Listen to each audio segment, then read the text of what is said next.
সর্ষে বাটা দিয়ে রুই মাছের ঝাল বানাবো, সেই জন্য প্রথমে একটা পেস্ট তৈরি করে নেব।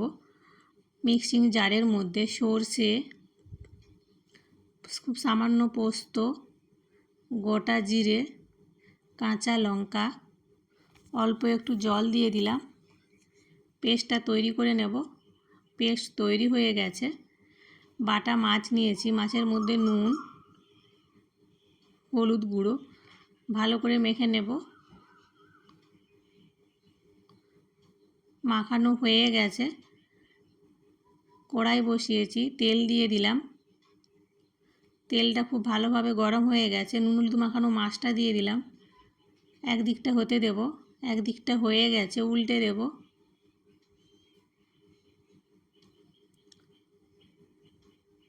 অপর পিঠটাও হতে দেব।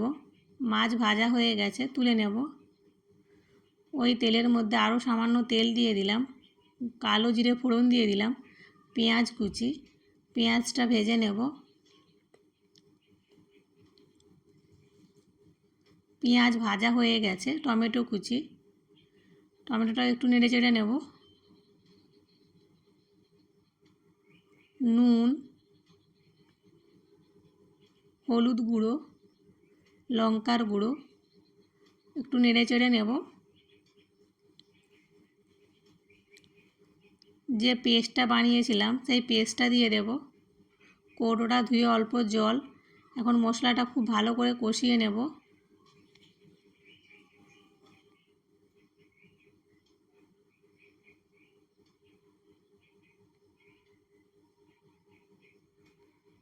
মশলা কষানো হয়ে গেছে। জল একটু নেড়ে দিলাম।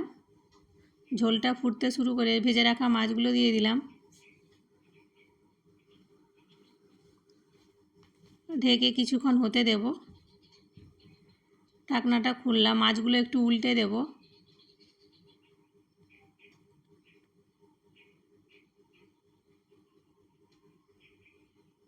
সব শেষে ধনেপাতা কুচি মিশিয়ে দেব। 1 মিনিটের জন্য ঢেকে দিলাম। একটু নেড়ে চেড়ে দেব। বাটা মাছের ঝাল তৈরি হয়ে গেছে। ফ্লেমটা অফ করে দেব।